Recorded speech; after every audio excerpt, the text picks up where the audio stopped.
She didn't scream when she fell.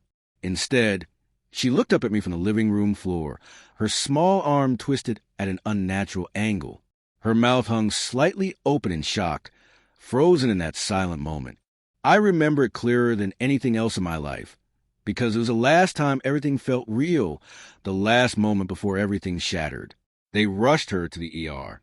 Routine fracture, they said. We'll prep for a cast. I gripped her other hand tightly, whispering that it would be okay. But then the doctor came in. He stared at the X-ray quietly, his face unreadable, until a barely noticeable twitch betrayed him. A subtle shift in his expression, a quick exhale. Then he called another physician over. There's something impossible inside her, he said. I didn't understand at first. But when he turned the screen toward me, I saw it, a small metal rod embedded deep inside her upper arm bone. She'd never had surgery before. She was only 5. Next to me, my wife's hand trembled, her face drained of color. I heard her breath hitch, barely audible.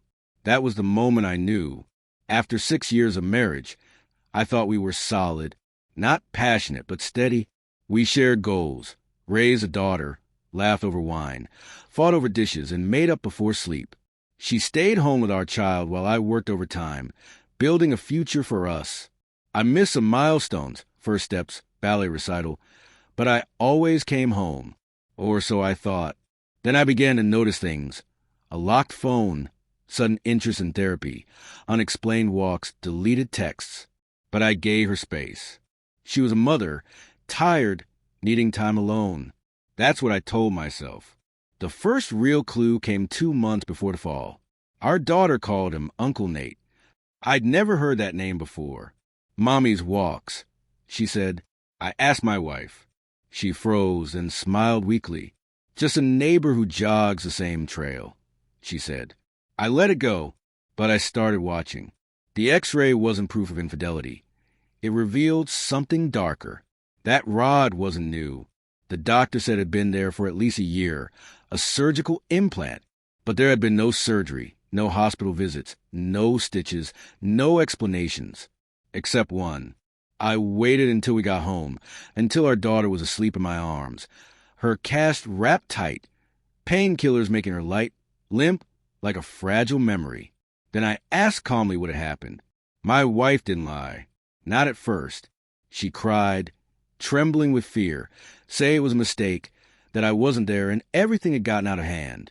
I pressed quietly, and she told me everything. Our daughter had a fever one night while I was away on a business trip.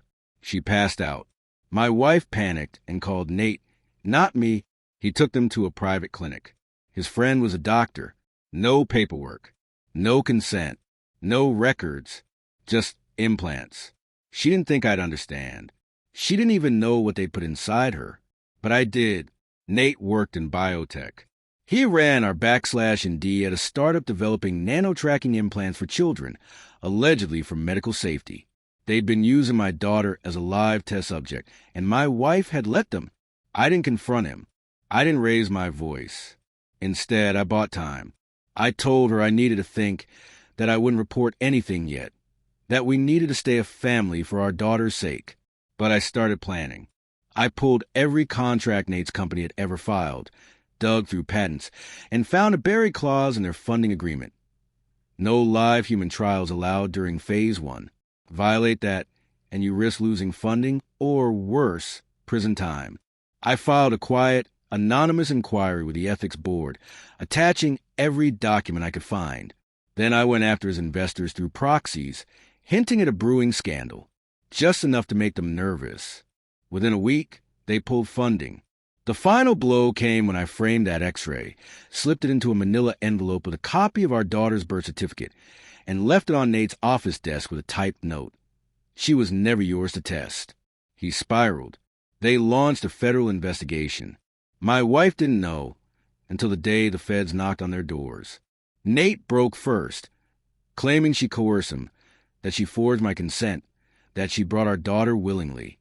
He gave them my name, my address, everything. But by then, I'd already filed for divorce. Quietly, strategically, she lost custody, lost everything. When the court asked why I hadn't spoken up sooner, I showed them a fabricated medical record, made to look like an oversight, documenting the implant's discovery only after fall. My concern was recorded, my innocence preserved. Now my daughter sleeps safely upstairs. The implant was removed. We keep the real one in a sealed bag, tucked inside a fireproof box, a reminder of how deep betrayal can run, and how far I'm willing to go to end it. People ask why I don't date, why I seem distant, cold, distrustful. I just smile, because they'll never understand what it's like to hold your child's broken arm while a doctor tells you someone implanted a device inside her. To watch your partner's face go pale, not from fear, but from exposure. She thought I was too passive to see, too soft to act. She was wrong. I didn't scream. I didn't explode. I watched, and when it mattered most, I struck. Now my daughter is safe. And those who betrayed her are learning that some wounds don't bleed. They rot from the inside, quietly, until there's nothing left.